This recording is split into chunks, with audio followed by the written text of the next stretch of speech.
Good afternoon, dear friends. Welcome to your YouTube channel Anand online official. आज हम लोग BSF constable tradesman online form 2022 के बारे में बात करने वाले हैं। बिना देरी के हम अपने वीडियो को स्टार्ट करते हैं। सबसे पहले आपके पास अगर फ़ोन है तो आप अपने फ़ोन के क्रोम ब्राउज़र में जाइएगा, वहाँ सर्च कीजिएगा sarkarresult.com और वहाँ से आइएगा। आपको इस तरह का कुछ इंटरफेस खुलेगा। वहाँ से आप एक नए पेज पर आइएगा। वहाँ आपको लेटेस्ट जॉब में बीएसएफ कांस्टेबल ट्रेड्समैन का फॉर्म देखने को मिलेगा। वहाँ क्लिक करने के बाद हम एक अगले पेज पर पहुँचते हैं। यहाँ देखिए नेम ऑफ पोस्ट दिया हुआ है। यहाँ पे आपको ये नेम ऑफ पोस्ट दिख रहा है, ठीक है। Name of post BSF constable tradesman requirement 2022 के लिए है, ठीक है। और ये जो है 16 जनवरी 2022 को जो है पोस्ट कर दिया है। पोस्ट डेट है इसका 11:20 पे, ओके। अब नीचे जैसे ही हम आते हैं तो यहाँ पे लिखा हुआ है आपको बीएसएफ कांस्टेबल ट्रेड्समैन। ये जो वैकेंसी है ट्रेड्समैन के लिए निकाला गया है, 2022 रिक्वायरमेंट है, ठीक है। सबसे पहले हम बात कर लेते हैं इम्पोर्टेंट डेट्स के बारे में, ठीक है। तो फॉर्म जो है आपका फॉर्म एप्लीकेशन बिगिन 16 जनवरी 2022 से है। मतलब आपका जो फॉर्म 16 जनवरी 2022 यानी आज से भराना स्टार्ट हो चुका है, ठीक है। उसके बाद आप आ जाइए last date for apply online. Last date जो है आपका फॉर्म भरने का वो है 1 मार्च 2022, ठीक है। 1 मार्च 2022 आपका लास्ट डेट है फॉर्म भरने का। आप 1 मार्च 2022 आपका लास्ट डेट है पेमेंट का।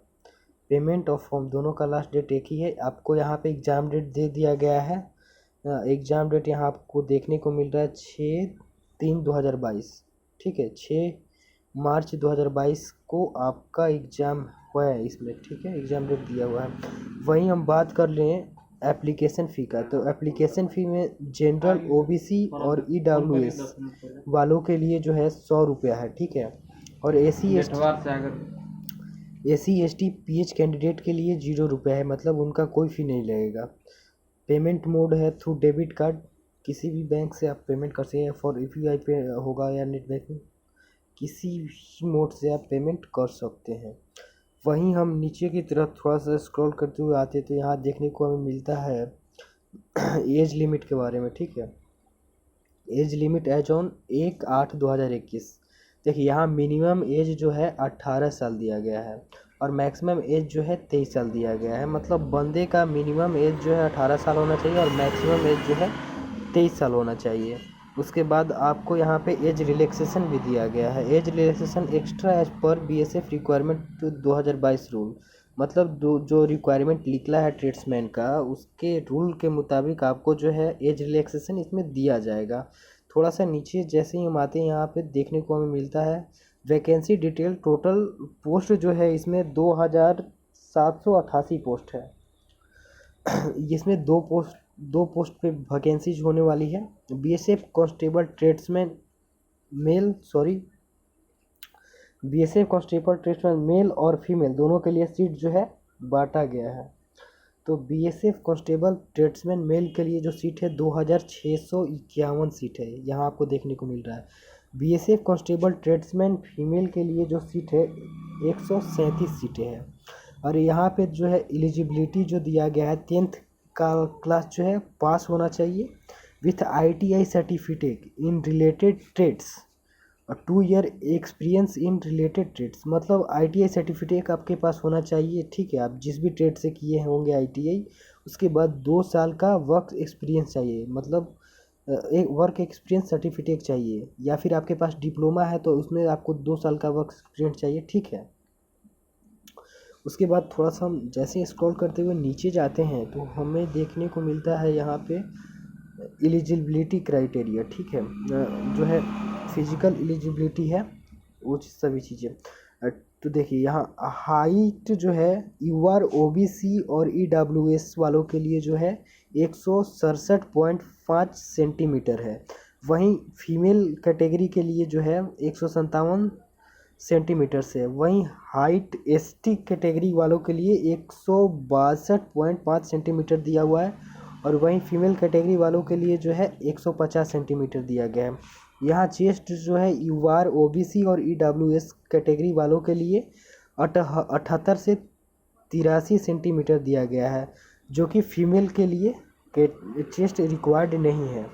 चेस्ट एसटी कैटेगरी वालों के लिए जो है 76 से 81 सेंटीमीटर तक दिया गया है। यहाँ जो फीमेल किसी भी कैटेगरी की हो उनके लिए चेस्ट रिक्वायर्ड नहीं है।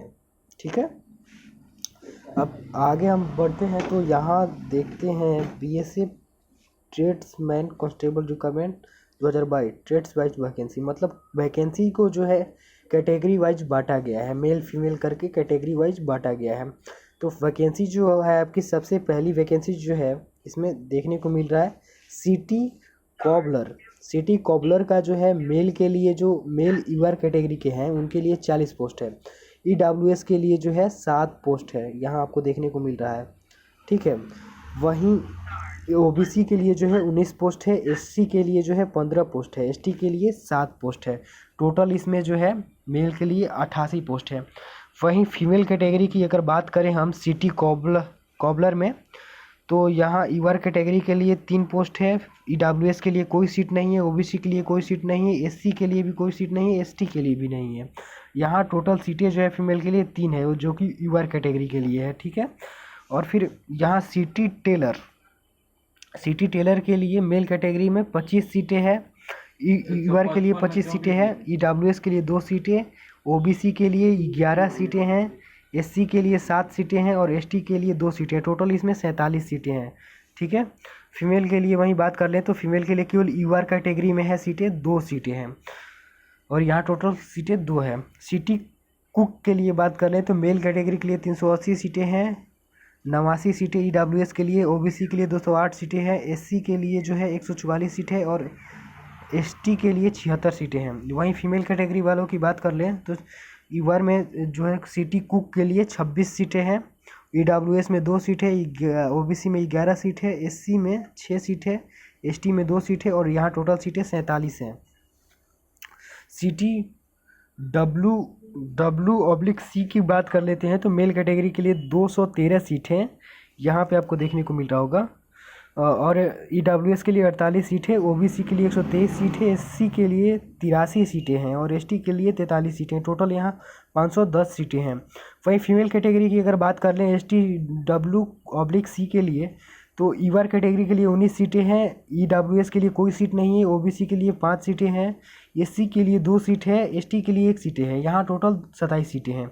वहीं हम सिटी डब्ल्यू/एम के लिए बात करें तो जनरल कैटेगरी में जो है मेल कैंडिडेट उनके लिए यूआर कैटेगरी के लिए 147 सीट है, और फिर वो यूआर कैटेगरी के लिए 147 है, ईडब्ल्यूएस के लिए 35 सीटें हैं, ओबीसी के लिए 77 सीटें हैं, एससी के लिए जो है 55 सीटें हैं और एसटी के लिए 24 सीटें। यहाँ टोटल सीट जो है मेल कैंडिडेट के लिए 338 सीटें हैं। वहीं हम फीमेल की अगर बात कर लें इस पोस्ट के लिए तो आप पाएंगे कि यूआर कैटेगरी में 15 सीटें हैं, जहां आपको देखने को मिल रहा होगा जैसा कि, और जो है ईडब्ल्यूएस के लिए कोई सीट नहीं है, ओबीसी के लिए 2 सीट है, एससी के लिए 1 सीट है और एसटी के लिए कोई सीट नहीं है। यहाँ टोटल सीटें 18 हैं। ठीक है, यहाँ पे हम सिटी बार्बर की बात कर लें तो मेल कैटेगरी के लिए जो देखने को मिल रहा है यहाँ पे यूआर कैटेगरी में जो मेल लोग हैं उनके लिए 54 सीटें हैं, ईडब्ल्यूएस में 13 है, ओबीसी में 30 सीटें हैं और एससी में 18 सीटें और एसटी में 8 सीटें। यहाँ टोटल सीटें 123 है। वहीं हम अगर फीमेल कैटेगरी वालों के लिए बात करें सिटी कॉबलर में, तो वहाँ हमें देखने को मिल रहा है कि यूआर कैटेगरी के लिए 7 सीटें हैं, ईडब्ल्यूएस के लिए कोई सीट नहीं है, और फिर यहाँ ईडब्ल्यूएस और फिर ओबीसी के लिए भी कोई सीट नहीं है, एससी के लिए भी कोई सीट नहीं है और एसटी के लिए जो है एसटी के लिए भी कोई सीट नहीं है, और यहाँ टोटल सीटें जो है 7 है। इसी प्रकार से आप यहाँ सीटें चेक कर सकते हैं। ठीक है, यहाँ आप सीटें चेक कर सकते हैं। देखिए यहाँ वैकेंसी चाहिए है, इन पदों पर जो है आपकी वैकेंसीज होने वाली है और ये कैटेगरी वाइज जो है सीटें ये बांट दिया गया है मेल फीमेल करके। ठीक है, यहाँ आप चेक कर सकते हैं।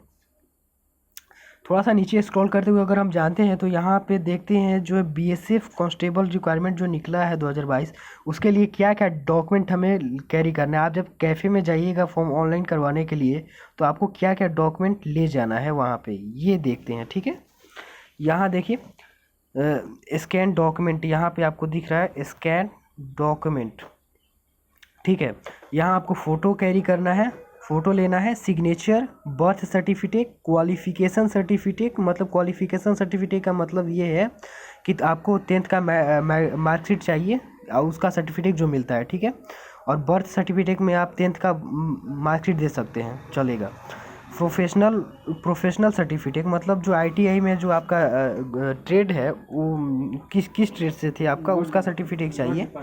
एक्सपीरियंस सर्टिफिकेट, जो आईटीआई में आपने वर्क किया है, वर्क 2 साल का वर्क जो मांग रहा है वहाँ पे, मैंने आपको बताया स्टार्टिंग में ही 2 साल का वर्क एक्सपीरियंस चाहिए, वही उसका सर्टिफिकेट आपको चाहिए। वो सभी सर्टिफिकेट आपको अपलोड करना होगा। डोमिसाइल सर्टिफिकेट चाहिए, मतलब आपका निवास चाहिए। ठीक है, और फिर आपको यहाँ देख लीजिए फॉर्म भरते वक्त जो है आपको देख लेना है कि मैं एलिजिबल हूँ या नहीं इस चीज़ के लिए। उसके बाद आपको आईडी प्रूफ में आप आधार कार्ड कैरी कर सकते हैं, आधार कार्ड ले सकते हैं। ठीक है, आईडी डिटेल्स में आपका बेसिक डिटेल्स हो गया, जैसे आईडी डिटेल्स, विलेज वगैरह